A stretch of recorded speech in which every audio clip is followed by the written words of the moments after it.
ఈ సమయంలో ప్రార్థన చేసుకుని దేవుని వాక్యం ధ్యానం చేద్దాం.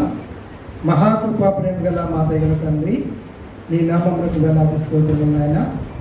యేసునైనా ఈ సమయంలో తండ్రి నీ సేవకుని బోరుగా వాడుకుని నీ వాక్యాన్ని మాకు అందించండి.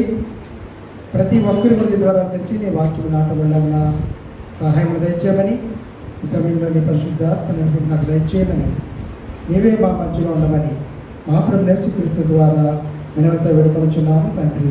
ఆమేన్. కొంచెం సౌండ్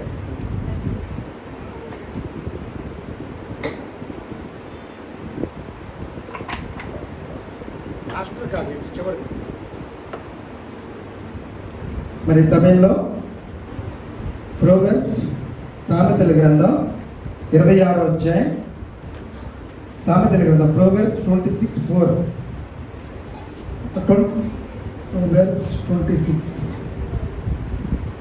ప్రోవర్బ్స్ ఒక్క నిమిషం, అందరు తీసారా బైబిల్?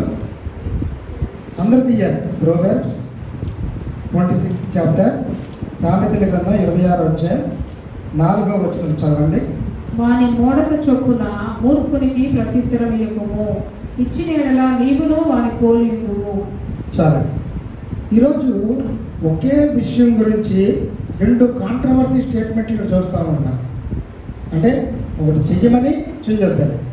మనం ఎవరికైనా నేను పని చెప్పామనుకోండి, బాబా పని చెయ్యొద్దు అని 2 అని ఒకసారి అంటాం అన్నాం కదా. కానీ ఇక్కడ వాక్యంలో చూడండి 4-5 వచనాలు ఎలా ఉందో. ఒక మూర్ఖుడి గురించి మాట్లాడుతున్నాడు. మూఢత్వం కలిగిన మూర్ఖుడి గురించి మాట్లాడుతున్నారు.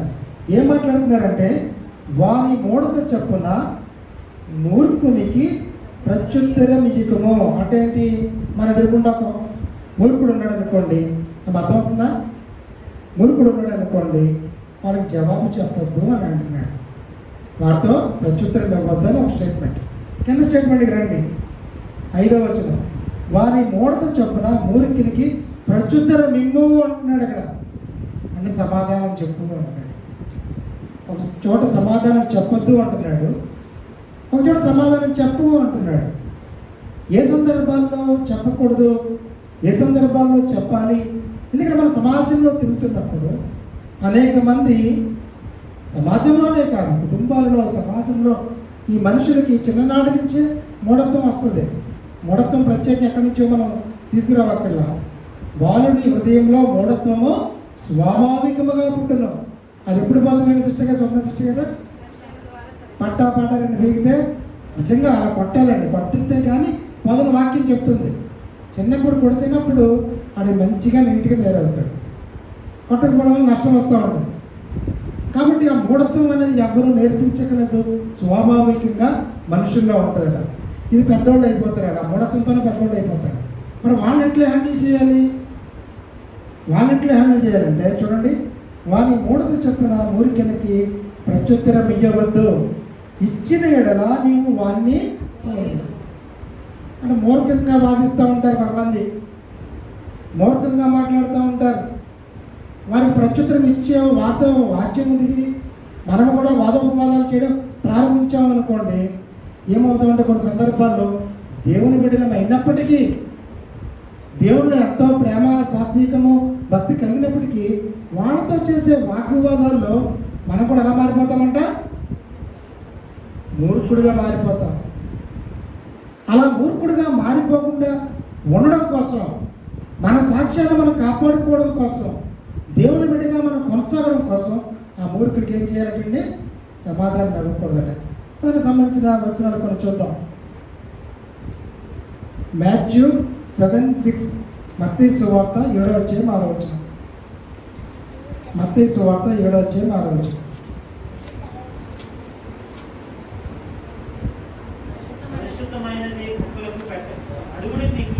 అది కదండి, మత్తయి సువార్త 7వ అధ్యాయం 6వ వచనం. Matthew 7th chapter 6th verse.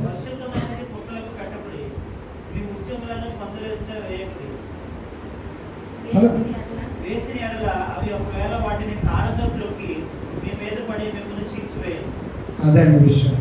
మన మీదే పడిపోతాయంట, మన మీదే పడి మనల్ని చీల్చివేస్తాయి. అయ్యో కదా అని జాలిపడి దయదలిచి మేలు చేద్దాం కదా అని 10 ముందు ముత్యాలు చెల్లామనుకోండి, వాటి కోసం మన మీదే పడిపోయి ఇంకా మన దగ్గర ఉన్నాయేమనుకుని మన మీదే పడి మననే చీల్చివేస్తాను. అందుకనే సామెతలు ఊరికినే రాలేనండి. పందుల ముందు ముత్యాలు చాలా.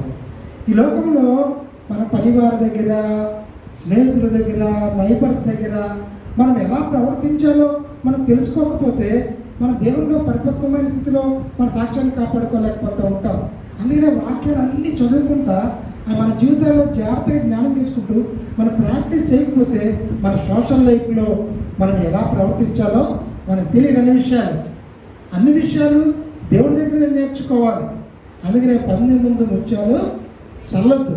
చల్లితే రేపొద్దున అయ్యే నీకు నష్టాన్ని తెచ్చిపెట్టి నిన్నే తిరిగేస్తాను. అందుకనే బాగా తాగుబోతులు పొందనుకోండి, మన వరకు మనం జాగ్రత్తగా ఉన్నాం కదా అని వాళ్ళతో స్నేహం చేస్తామనుకోండి, ఏమవుతుంది? కొన్నాళ్ళకి వాళ్ళలో తాగినప్పుడు మంచి చూడాలి, అందరితో మనం మంచిగా ఉండాలి. మనకేంటి, మనం తాగట్లేదు కదా, నా వరకు నేను జాగ్రత్తగా ఉంటాను కదా అని వాళ్ళతో ఉన్నామనుకోండి, ఒకనొక దినాన వాళ్ళు తాగడానికి డబ్బులు లేకపోతే నిన్నే అడుగుతారు. నువ్వు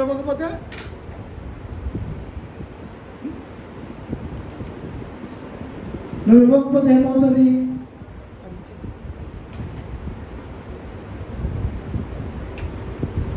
ఇవ్వకపోతే నిన్నే కొట్టి నీ దగ్గర ఉన్న బంగారు ఆభరణాలు లాక్కునే వారిగా ఉంటారు. అవసరమైతే తాగుబోతులు వాళ్ళు ఏం చేస్తున్నారో తెలియక మనుషులు చెప్పేవారిగా కూడా ఉంటారు. ప్రస్తుతం ప్రతి ఊరిలో ఈ గంజాయి బ్యాచ్ అని పోలీసులు చెప్తున్నారు. గంజాయి బ్యాచ్ ఏంటి? వాళ్ళ వ్యసనాలకి ఎవరినైనా ఏదైనా చేస్తున్నారు. వాళ్ళు గతంలో మంచోళ్ళే, కేవలం వారి వ్యసనం అనేది వారు ఏది చేయడానికైనా వారిని తెగించేటట్టుగా చేస్తుంది. కాబట్టి మనము మంచిగా ఉంటున్నాం కదా, నా వరకు నేను చాలా మంచోడే కదా, కాబట్టి వాళ్ళతో ఉన్న నష్టమేముంది అని అనుకుంటే అవ్వదు. వాళ్ళకి మేలు చేద్దాం, వాళ్ళతో సహవాసం చేద్దాం, వాళ్ళతో ఫ్రెండ్షిప్ చేద్దాం అంటే పంది ముందు ముత్యాలు చల్లితే రేపొద్దున వారే నిన్ను చీల్చి చెండాలని నీకు నష్టాన్ని నేను చంపివేస్తారేమో కదండి. దుష్టునికి దూరంగా ఉండాలి. కాబట్టి మనం ఏ విషయంలో ఎంతవరకు లిమిటేషన్ ఉండాలో మనం కూడా మన ఇంట్లో పనిచేసే వాళ్ళకి ఒక్కోసారి అయ్యో కదా అని ఎక్కువ చేసామనుకోండి, వాళ్ళకి విలువ ఉంటుందా? వాళ్ళు మన మీద ఇంటి ఓనర్ అమ్మలాగా వాళ్ళు మన మీద పెత్తనం చేసి వాళ్ళకి వచ్చిన కాఫీ ఇచ్చేయండి అమ్మగారు అంటారు పొద్దుటే వచ్చి. మనకేం పెట్టుకోవడానికి దిక్కు ఉండదు, వాళ్ళ కోసం పెట్టాలి కదా. అలాంటి పరిస్థితులు వస్తాయి. కొన్ని సందర్భాల్లో సమయోచితంగా వివేకంగా ప్రవర్తించడం మనకు రావాలి. కాబట్టి అటువంటి పరిస్థితి నుంచి మనం రావాలంటే వాళ్ళ మూఢత్వాన్ని బట్టి మనం ఎవరి దగ్గర ఎలా ప్రవర్తించాలో తెలియకపోతే మనం ఏమవుతామండి, ఈ పందెం నుంచి ముత్యాలు జల్లి దాని ద్వారా తిరిగి నష్టాన్ని తెచ్చుకునే వారంగా ఉంటాం. అందుకనే పరిశుద్ధమైనది కుక్కలకి పెట్టకూడదు అన్నాడు. మరి ఈ ఎక్స్ప్లెనేషన్ నాకు తెలియలేదు. మీకు ఏమన్నా తెలిస్తే ఒక్క ముక్కలు ఎవరైనా స్పీడ్గా చెప్పగలిగి చెప్పండి. మీకు అంటే ఈ సామెత నేను వినలే. పరిశుద్ధమైనది కుక్కలకి పెట్టకూడదు. ఏమవుతుంది పెడితే? సార్ సంగపతులు గారు ఎవరైనా పర్లేదు, పరిశుద్ధమైనది కుక్కలకి పెట్టకూడదు. ఈ పంది గురించి మనకు తెలుసు, ఎప్పుడు ఈ వాడుక పదంలో ఈ సామెత వాడుతూ ఉంటారు. నేను అనుకునే అనాలిసిస్ ఏంటంటే, అది కుక్క ఇష్టానుసారంగా అలా కుక్కను చింపిన విస్తరి అంటారు కదా, అది నీట్గా తిందది. అది విస్తరాక చింపేసి నాన్న గద్దరగోడంగా తింటుంది. కాబట్టి మరి శ్రేష్టమైనది కాకుండా మిగిలిపోయింది పెట్టమని అర్థమేమో. అందుకని అందరూ ఇంట్లో మిగిలిపోయిన దానికే వీధి కుక్కకి పెట్టి పెంచుతూ ఉంటారు. మరి నాకు అంత కరెక్ట్ కాదు, జస్ట్ మీరు చెప్పట్లేదు కాబట్టి ఏదో చెప్పాలని చెప్తున్నాను. కాబట్టి ఏది ఏమైనప్పటికీ పరిశుద్ధమైనది కుక్కలకి పెట్టకూడదు అని వ్రాయబడి ఉంది. పంది ముందు ముత్యాలు చల్లొద్దు అని ఉంది. కాబట్టి ఇలాంటి చేయకూడదు. కాబట్టి మన మూర్ఖునికి మన మూఢత చెప్పిన కొన్ని సందర్భాల్లో మన సమాధానం ఇవ్వకుండా మౌనంగా ఉండడం అనేది ఎంతైనా శ్రేయస్కరం. వారితో వాద్యమాడినా, వారితో మంది రైటే కదా అని వాదోపవాదాలు చేసిన ఆ సందర్భంలో నువ్వు దేవుని బిడ్డవైనా సరే నువ్వు కూడా మూర్ఖుడుగా మారిపోతావు. నువ్వు మూర్ఖుడుగా మారిపోయి నీ సాక్ష్యాన్ని మనుషులు ఎదిగితే దేవుని ఎదిగితే పోగొట్టుకున్నట్టు కంటే నువ్వు వారికి సమాధానం ఇవ్వకుండా ఉండడం మంచిదని దేవుని వాక్యం సెలవిస్తుంది. ఇంకో వాక్యం చూడండి, ప్రోవర్బ్స్ 9:7, సామెతలు 9:7. అపహాసకులకు బుద్ధి చెప్పువాడు తనకే నింద తెచ్చుకొనును, భక్తిహీనులను గద్దించువానికి అవమానమే కలుగును. సరే, సో అపహాసకులకు బుద్ధి చెప్పువారు తనకే నింద తెచ్చుకొనును, భక్తిహీనులను గద్దించువానికి అవమానమే కలుగు. వాళ్ళు ఎప్పుడు చూసిన అపహాస్యులు అంటే ఎవరు? మనం మంచి చెప్పినా మన మీద జోకులు వేస్తారు, వెటకారం చేస్తారు. చూడండి, అపహాస్యం చేస్తూ ఉంటారు, వెటకారం చేస్తూ ఉంటారు. ప్రతిదానికి వంకర మాటలు మాట్లాడుతూ ఉంటారు. చాలామంది ఉంటారు కదా, మంచికి వంకరే, చెడుకి వంకరే, అంత అపహాస్యం చేయడమే వాళ్ళ పని. ఈ అపహాసకులకి మనం బుద్ధి చెప్పామనుకోండి, ఏమవుతుందట? మనకే తిరిగి నెగటివ్ వచ్చేది కాబట్టి. కాబట్టి ఈ అపహాస్యం చేసేవారిని మనం బుద్ధి చెప్పడం కంటే, బుద్ధి చెప్పి నిన్ను తెచ్చుకునే కంటే మనం సైలెంట్గా ఉండడం మంచిది. భక్తిహీనుడిని గద్దించామనుకోండి, మనకు అవమానమే కలుగుతుంది. మనకు భక్తి లేదు, బాబు రెండుగా నాయన ఎన్నిసార్లు చర్చికి రండి అని అన్నాం అనుకోండి, ఒకవేళ పొరపాటుని గట్టిగా చెప్పామనుకోండి, తెచ్చుకొచ్చి ఎవరు కరెక్ట్గా ఉన్నాడు అంటారు కదండి. అని సమాధానం చేయాలి. నేను 100% పరిశుద్ధిని అని మనం చెప్పగలమా? ఇక్కడికి రావడం వల్ల కనీసం ఈ మాత్రం ఉన్నాం, ఇక్కడ రాకపోతే ఇలా కూడా ఉండవు, వాళ్ళకంటే ఎవరిలో ఉంటాం. ఆ విషయం వాళ్ళకి తెలియదు. కాబట్టి మనం ఏమిటంటే చూడండి, భక్తిహీనుని గద్దించడం కంటే గద్దించి తిరిగి అవమానమే తెచ్చుకుంటాం. ఒకరు చాలామందికి రెండు బ్రదర్ అంటే వాళ్ళ స్టేట్మెంట్లు డిఫరెంట్గా ఉంటాయి. ఆ సందర్భంలో మనం మౌనం ఉండడమే మంచిది. గద్దించకూడదు, శుద్ధబెత్తగా చెప్తాం, అర్థం కాకపోతే ఊరుకోవడమే. గద్దించామా తిరిగి దానికి మనకు అవమానం అనేది వస్తుంది. ఎందుకంటే వాళ్ళు మనలో ఉన్న లోటుపాట్లు ఎత్తి చూపిస్తారు. లోటుపాట్లు ఎత్తి చూపించడం మనకే అవమానం కదా. అందుకని వాళ్ళ దగ్గర సైలెంట్గా ఉండడం మంచిది. ఇంకోటి చూడండి, 16:22 సామెతలు 16:22. సామెతలు 16:22. తెలివి గల వానికి వాడి తెలివి జీవపు మూట, మూడులకు వారి మూఢత్వమే శిక్ష. అదే అండి, మూడుల కట్ట పనిష్మెంట్ మనం ఇవ్వక్కర్లా, మనం వాళ్ళకి వాదోపవాదాలు చేయక్కర్లా. వాళ్ళకి ఏంటి పనిష్మెంట్? వారి మూఢత్వమే శిక్ష.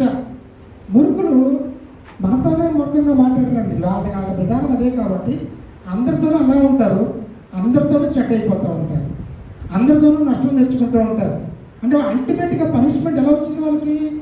వారి మూఢత్వమే వారికి పనిష్మెంట్ వేసి అందరికీ దూరం అయిపోయేవాడిగా ఉన్నావు, అందరిలో నష్టం తెచ్చుకునేవాడిగా ఉన్నావు.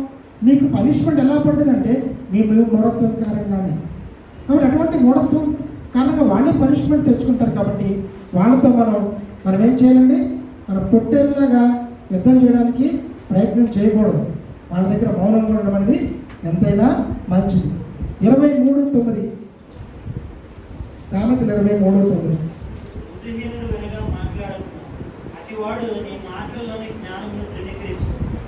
బుద్ధిహీనుడు వినగా మాట్లాడకము, అట్టువాడు నీ మాటల్లోని జ్ఞానమును తినడు.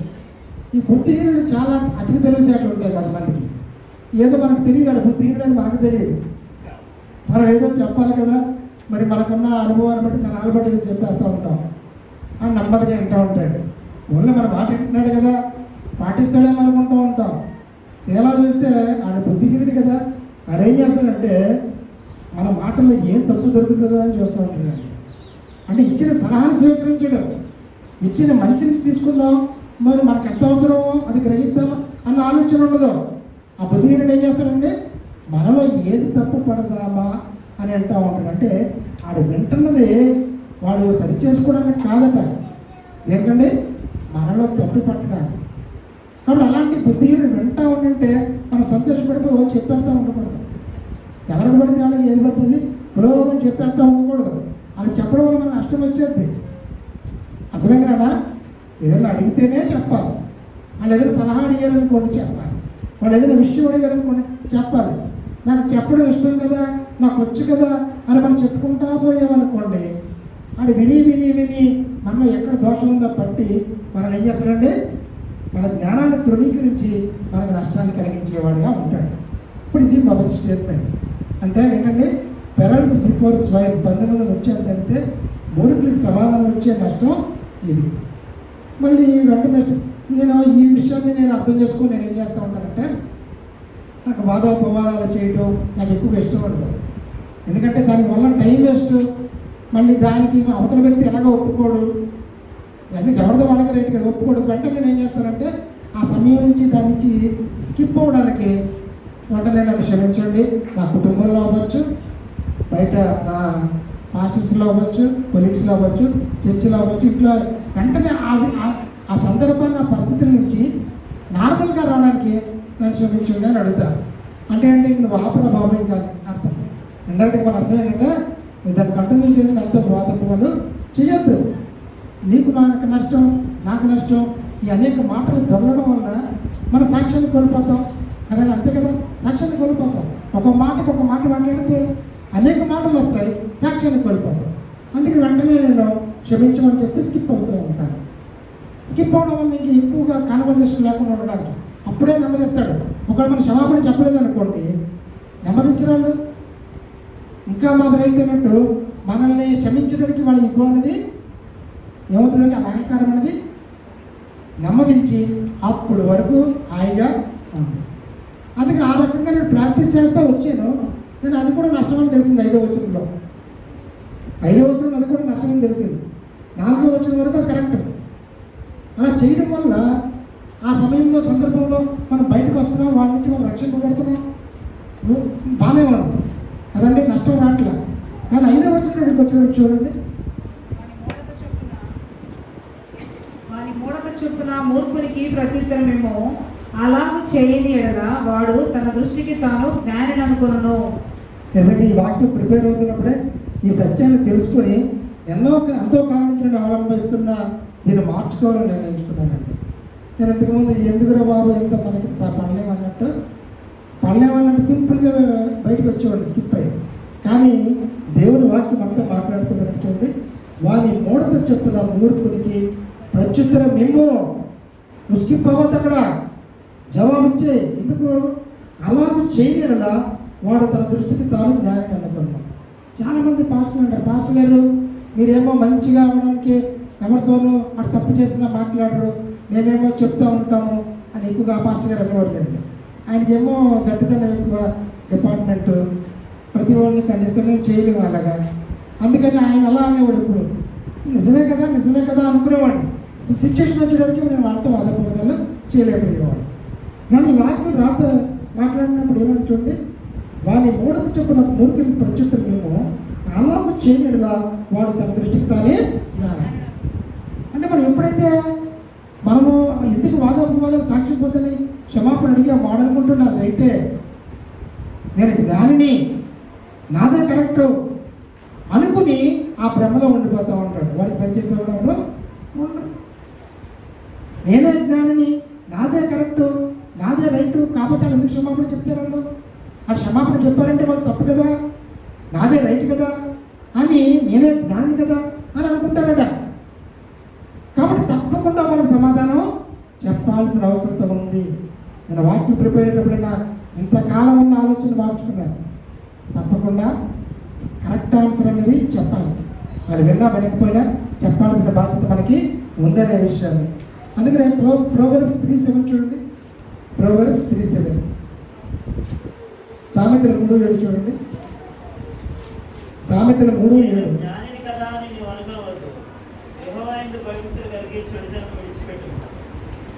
నేను జ్ఞానిని కదా అని నీవు అనుకోవద్దు, యెహోవాయందు భయభక్తులు కలిగి చెడుతనాన్ని విడిచిపెట్టు.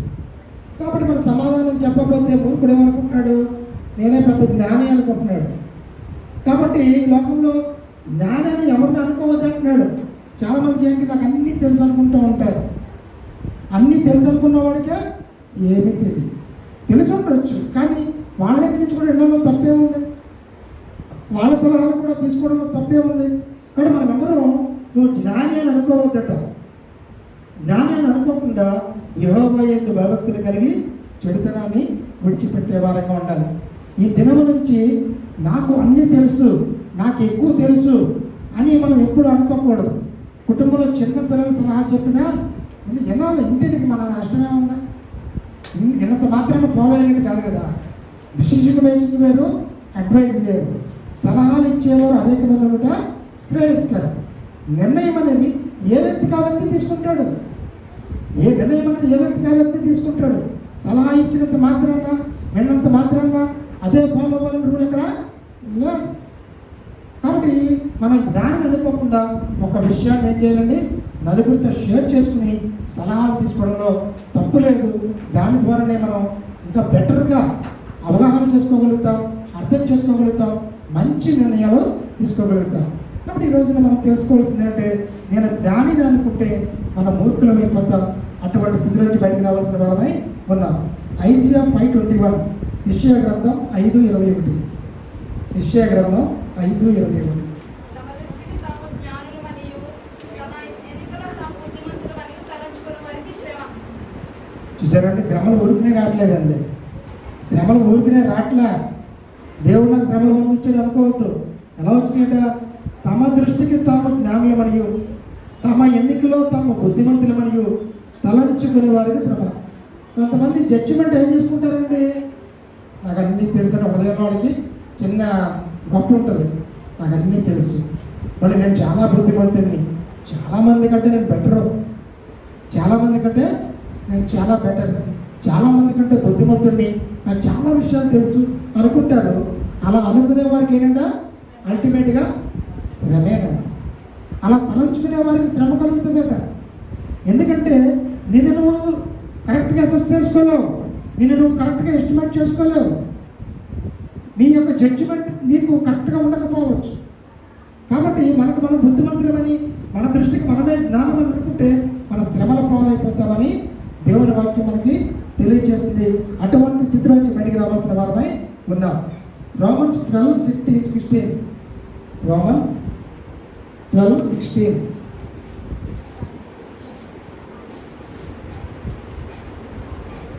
ఏడ్చువారితో ఏడుడి, ఒకరితోనొకడు మనసు కలిగి ఉండుడి.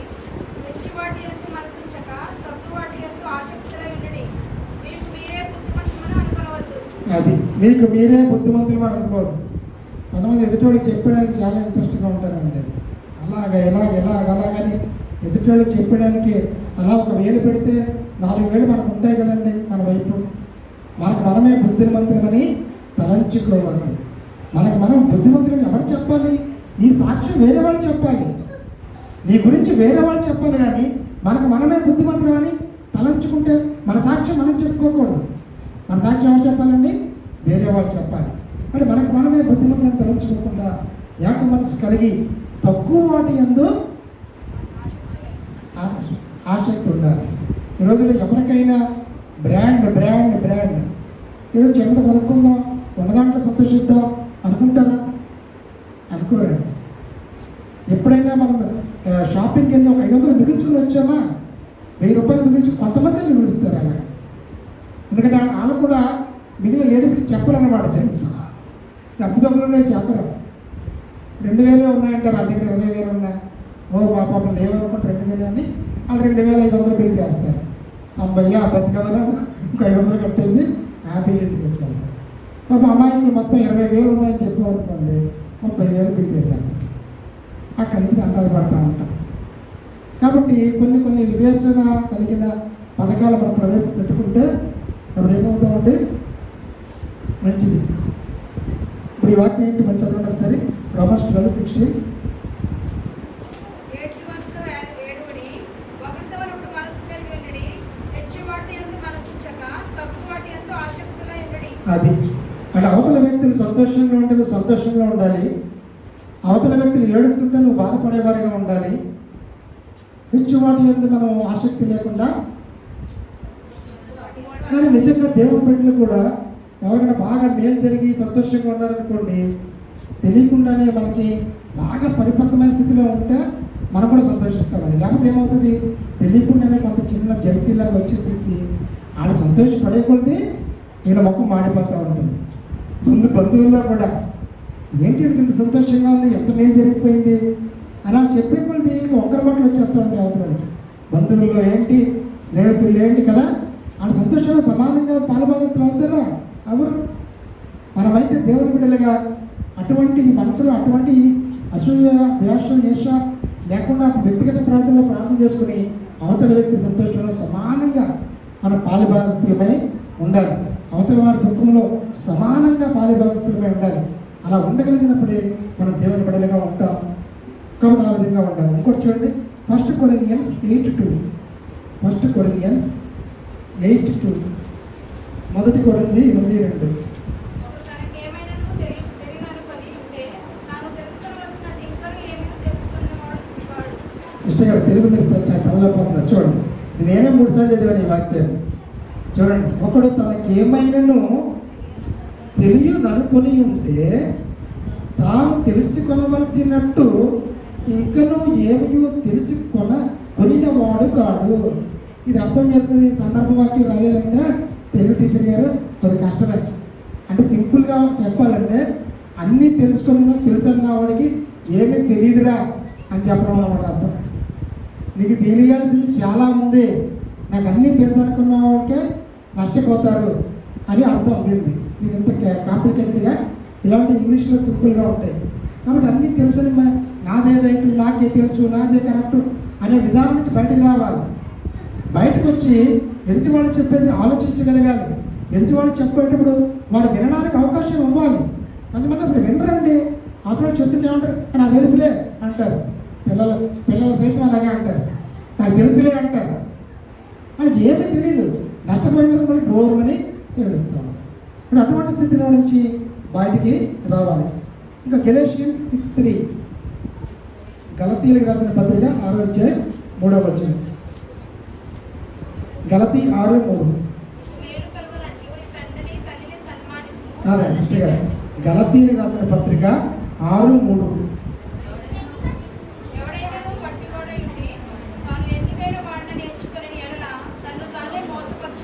అది నాన్న ఆడ ఒట్టివాడంట. అంటే అర్థమేంటంటే ఎవడైనా ఒట్టివాడై ఉండి తాను ఎన్నికైన వాడిని ఎంచుకొని ఉండా తను తానే మోసపరుచుకుని. అంటే అర్థమేంటి? ఏమీ లేకపోయినా డబ్బాలు చెప్తుంటారు చూడండి కొంతమంది.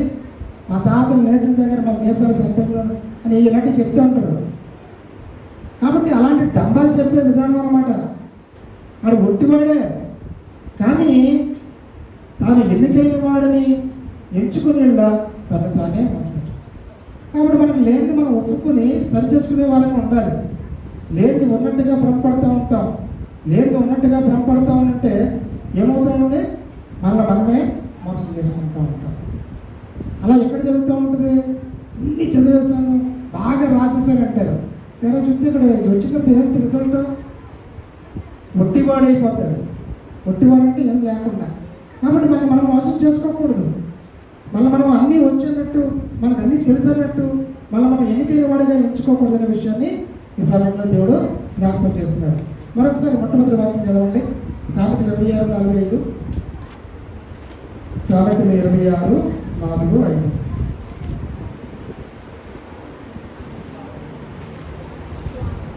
వాని మూడక చొప్పున మూర్ఖునికి ప్రత్యుత్తరం ఇయ్యకము, ఇచ్చిన యెడల నీవును వాని పోలియుడు. వాని మూడక చొప్పున మూర్ఖునికి ప్రత్యుత్తరం ఏమో, అలాగూ చేయని యెడల వాడు తన దృష్టికి తాను జ్ఞాని అనుకున్నాడు. అది ఇప్పుడు ఈ రెండు మనమే చెయ్యాలి.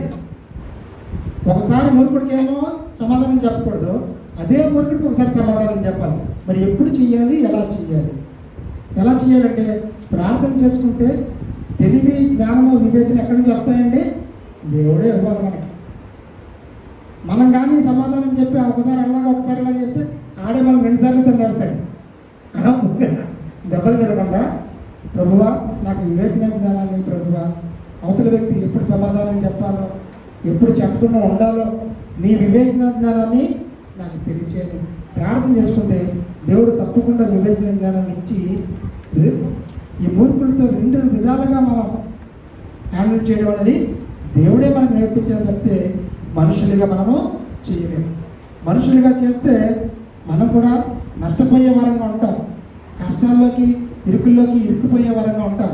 కానీ దేవుడు వివేచన జ్ఞానాన్ని ఇచ్చి దేవుడు మన నోటితో మాట్లాడిస్తామంటే మంచి చెడు పరిశుద్ధాత్మగా మన హృదయంలో తెలియజేస్తూ ఉన్నాడు అనుకోండి, ఆ మంచి అప్పుడు సమాధానం ఇస్తాం, చెడుప్పుడు మౌనంగా ఉంటాం. పరిశుద్ధాత్మ దేవుడే కరెక్ట్ అయ్యి ఉండాలి మనకి. ఇప్పుడు ఇంటర్నెట్ లేదు, యూట్యూబ్ లైవ్ వెళ్ళట్లేదు, చూసారండి? యూట్యూబ్ లైవ్ వెళ్ళట్లేదు. దేవుడు పరిశుద్ధాత్మ దేవుడితో నువ్వు ఎప్పుడు కనెక్ట్ అయ్యి ఉంటావో అప్పుడు మాత్రమే నీకు మంచి చెడుని వివేచించే జ్ఞానం వస్తుంది. దేవునికి దూరంగా ఉండి, దేవుని వాక్యానికి చదవడానికి దూరంగా ఉండి, దేవుని ప్రార్థనకి, మందిరానికి దూరంగా ఉంటే మంచి చెడు మనకు తెలియదు. ఇక్కడ దేవుని వాక్యం ఎల్లప్పుడూ మనకు వెల్లడిపరుస్తుంది. దేవుని వాక్యాన్ని మన హృదయాల్లో పదిలిపరుచుకుంటున్నాం. దాని ద్వారానే మనం మంచి చెడుని వివేచించగలుగుతున్నాం. అందుకనే దేవుని వాక్యాన్ని అనుదినము ధ్యానించాలి. ఏది రైట్, ఏది రాంగ్ అని ఇక్కడ చెప్పబడతామండి. ఆ వాక్యాన్ని మన హృదయంలో దాచిపెట్టుకుని సందర్భానుసారంగా గుర్తు తీసుకురావడానికి పరిశుద్ధాత్మ దేవుడికి ప్రార్థన చేసుకుంటూ ఉండాలి. ఎప్పుడైతే అలా ప్రార్థన చేసుకున్నామో సందర్భానుసారంగా దేవుని మాటల్ని వాక్యాన్ని గుర్తు చేసి ఈ సందర్భంగా మౌనంగా ఉండు, ఈ సందర్భంగా మాట్లాడు, ఈ సందర్భంగా ఇలా మాట్లాడు అని వాక్యాల ద్వారా దేవుడు మనకి సమాధానం చెప్పించేవాడిగా ఉంటాడు. కాబట్టి అటువంటి ఆత్మీయ అనుభవాల్లోనే ఈ లోకంలో మనం మనుష్యుల దయ పొందుకోగలుగుతాం. మనకు అందరూ వినోదలు అయిపోతున్నారంటే ఇది మనకు తెలియకే. మనుషుల దయ, మనుషులతో సమాధానం కలిగి ఉండాలంటే ఇటువంటి విషయాల్లో మనం పరిశుద్ధాత్మ దేవుడితో సహాయంతో ప్రాక్టీస్ చేస్తూ ఉండేవారంగా ఉండగలగాలి. అటువంటి ఆత్మీయ అనుభవాలు నడిపింపబడాలని ఈ సమయంలో ప్రార్థన చేద్దాం. పాస్టర్ గారు ప్రార్థన చేస్తాం.